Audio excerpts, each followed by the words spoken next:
السلام عليكم ورحمة الله وبركاته. أصحابتي خالقة ee ku xiran janalka Cabdixakiim Xariir waa idin salaamay marka hore. Midda kale insha Allah waxaan rajaynayaa haddii aad janalka ku cusub tahay inaad subscribe ii saarto, like-na aad ii saarto insha Allah. maanta waxaan idin wadaa qiso aad iyo aad u macaan insha Allah. waxaan rajaynayaa inaad ka heshaan. qisadeena maanta waxay ku saabsan tahay haweeneydaas oo ah Malqaweyn. maalin maalmaha ka mid ah ayadoo safar ka soo noqotay waxay la kulantay dhibaato yar. maxaa yeelay gaariga ay wadatay ayaa ka qaraamay, wadada uga halaabay. kadib waxay ahayd waqtigaasi waqti dambe oo maqrib ka soo dhow yahay. midda kalena cirkana wuu soo qabsaday, waxaana jirtay markaasi roob. kadib waxay go'aansatay inay gaariga gees u dhigato, ayna raadsato qof ay raacdo ay ku gaarto magaalada. taksi ay sii raacdo inay raadsato ay go'aansatay. kadib waxaa soo maray gaari uu dhaafay, waxaa kala soo maray gaari kale orday ku dhaafay. ugu dambeyn waxaa soo maray gaari aad muddo inuu dhammaad yahay, uu rifrifan yahay, uu aad u jajaban yahay. kadib waxay go'aansatay, waxay dhahday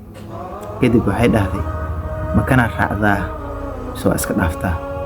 haddaad iska dhaafto roobku wuu kugu di'i, maqribku wuu kugu soo geli gudcur iyo mugdi. kadib waxay go'aansatay inay raacdo.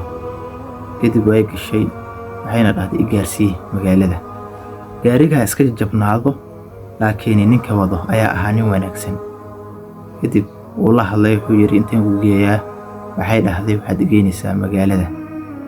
kadib ayay weydiisay magaciisa, wuxuu ugu jawaabay waxaan lii dhahaa Aadan.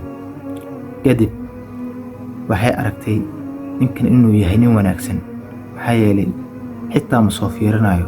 kadib ayay weydiisay magaciisa, wuxuuna ugu jawaabay waxaa la yiraahdaa Aadan. kadib waxay aragtay akhlaaqdiisa wanaagsan, ninkan inuu yahay nin wanaagsan. dadka wanaagsan aad ay u yaryihiin. kadib wuxuu keenay magaalada, waxayna rabtay inay ku soo boodgarayso gaarigan uu wado iyo sida wanaagsan uu la macaamulooday, inay ku soo boodgarayso lacag fara badan inay siiso ay go'aansatay. kadib asagana wuu ka diiday, wuxuu dhahay waxaad tahay gabar walaashii ah, waxaana aan kugu soo qaaday Ilaahay dartiisa, sidaa darteed waxba kaama rabi. ugu dambeyn adi lacagtii wuu ka diiday, wuxuuna yidhaahday waxaan kugu soo qaaday Ilaahay dartiis. ayadana waxay ku adkaysatay inay siiso, balse wuxuu yidhaahday haddaad doonayso inaad aniga wax i siiso ama ii gargaarto, beddelkeeda waxaa wax siisaa masaakiinta. kadib haweeneydii waa iska tagtay, waxay gashay hoteelkay fadhiisatay.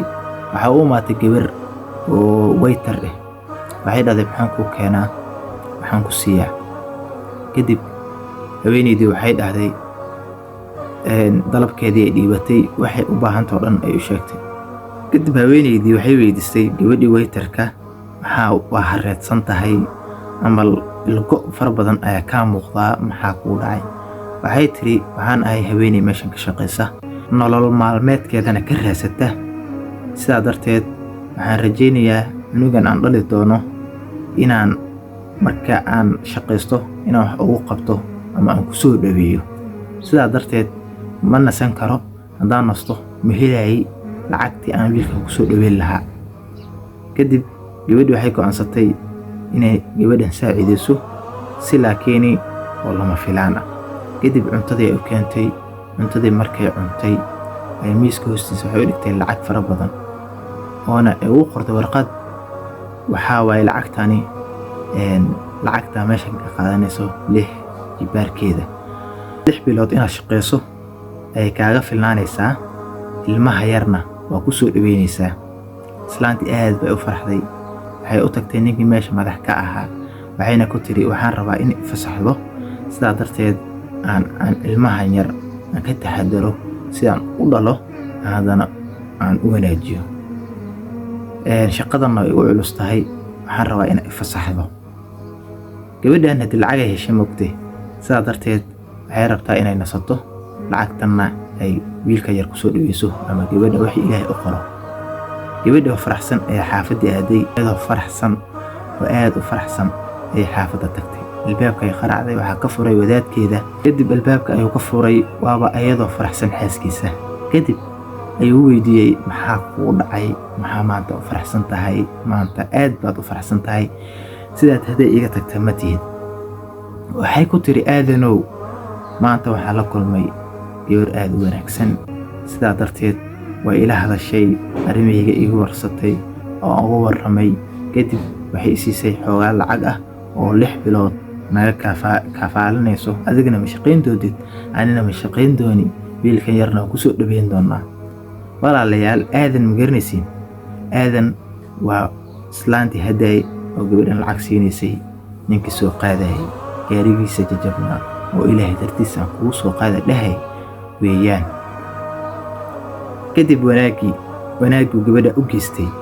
ayaa asaga ku soo noqday marka wanaag hadaa qof u sameeyso oo ilaahay dartiisa ugu sameeyso adina ilaahay ku abaalgudi insha Allah asxaabteyda waxaan rajaynayaa hadaa inta soo gaartay inaad ka heshay qisooyin fara badan oo soo wadaa insha Allah YouTube kana subscribe noo saara insha Allah والسلام عليكم ورحمة الله وبركاته. Ciao.